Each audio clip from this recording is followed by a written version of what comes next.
Who Killed Sara? Season 2 is here. Was it worth the 2-month wait? It's not that long.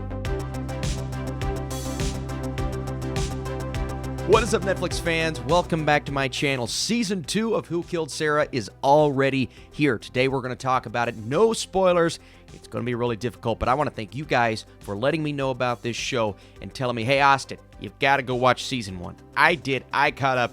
I have a lot of questions, but we're going to get into it. So, discovering the truth behind the death of Sara, his sister will lead Alex to discover the darkest secrets of the Lazcano family. And Season 1, as we know, surrounded the character of Sara. We're getting to know pretty much everyone else and what Alex's motivations are compared to what everyone else thinks that Alex's motivations were. And then, of course, diving deep into the family, what makes each individual person tick. But Sara, she didn't really get a lot of fleshing out. She's just kind of, the person who dies. And we have to figure out who killed Sara.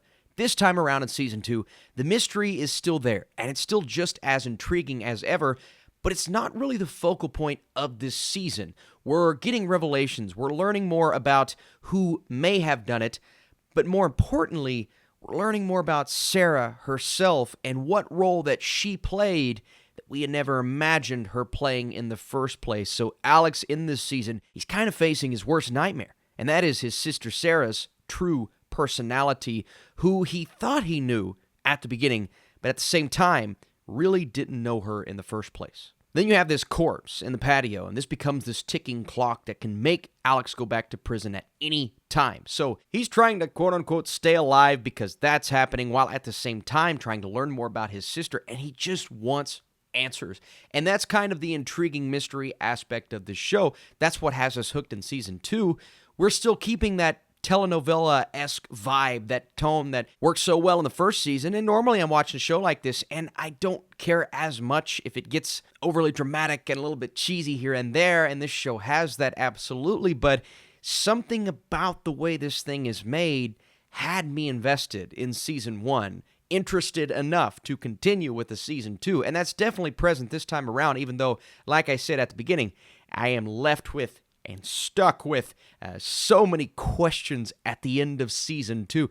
Now, we do get a lot of answers, and we also get some really traumatic moments, and this show is not afraid of taking someone away from us when maybe we don't expect it at all. So in Season 2, we're following Alex as he becomes this investigator, and he's trying to put together the puzzle pieces that are showing us Sara's true identity, along with the terrible story of her relationship with the Lazcano family, and that aspect of the story is so intriguing. And even if we start to get these revelations and the answer of who killed Sara is not what we want, well, thankfully the show was able to build around that and really beyond that, and not even focus on that this time around, which may cause some people to say, yeah, I don't really care anymore. And in the first episode alone, when we get to that climactic ending and coming back around to it in episode 2, and if you've seen it, you know exactly what I'm talking about, they aren't afraid to pull any punches. They're going to go for it no matter what, and the drama surrounding all of this may get overly complicated, may get overly convoluted, but it really comes down to the fact that every single character, whether it be them dealing with their own demons or discovering the fact that maybe they are more flawed than they thought they were, every character has something about them that may not be super positive, but at least it makes them intriguing and engaging. From Alex to Mariana to Rodolfo to Sergio, it's all being laid out for us to try to put these pieces together ourselves and then go along for the ride with Alex. But it's that intrigue, it's that mystery, and I think the word here is it's addictive. Who Killed Sara is really an addictive show. I mean, even with its faults. And I will admit, as we were going, especially the middle half of the season, say episodes 4 and 5, while there are some intriguing moments, I'm saying to myself, well, we've kind of lost track of the mystery itself, and we're on all of these other mysteries that are engaging, but it's almost as if it's losing itself in the process. But then we kind of come back into focus in the final few episodes and set something else up, and the way this ends off, I'm looking at myself and I'm saying, I have to talk spoilers for this. Whether it be another video, a live stream, whatever, if you guys would like to see that, let me know. I have to talk spoilers and talk about that ending and kind of where it leads us as an audience, but a lot of that comes back to the writing and how they are making these characters more engaging. And where I want to go with that is making Sara more engaging, because now we're learning a lot about Sara that we didn't know in season 1, and instead of just kind of being there and being the reason why everyone is scrambled and trying to figure this out, she has a personality. And whether certain aspects of that personality are good or bad, and we're learning that maybe there is way more to her character that messes this entire thing up, that adds another element to the story.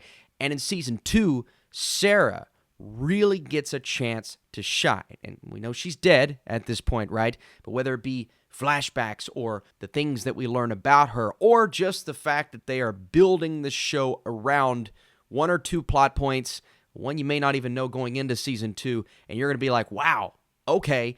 And if you're on board with that, then I think you're going to enjoy season 2 for what it is. If you're a fan of season 1, I think you're going to enjoy season 2.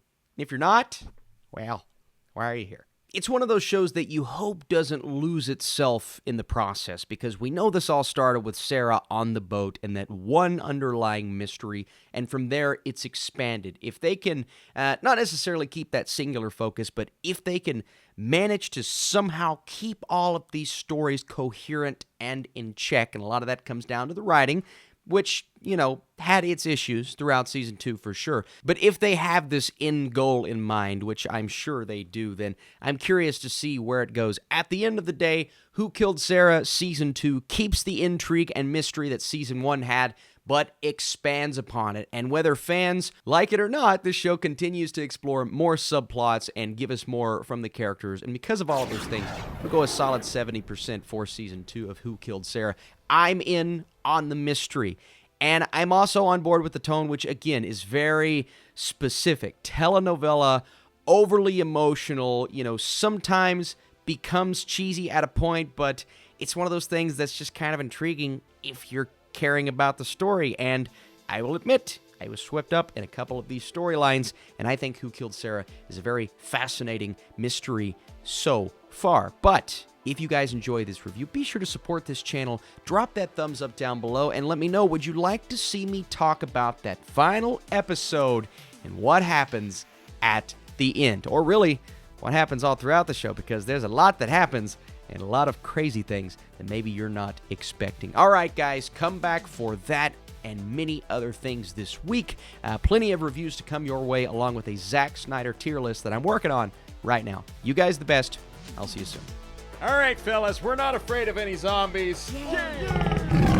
Nope, that's a zombie tiger. The tiger! Oh my god. Yeah, I was excited for this movie, but in all honesty, I wasn't that excited for this Zack Snyder zombie movie. He's back. What is up, Flick fans? Welcome back to my channel. Army of the Dead is in theaters this week.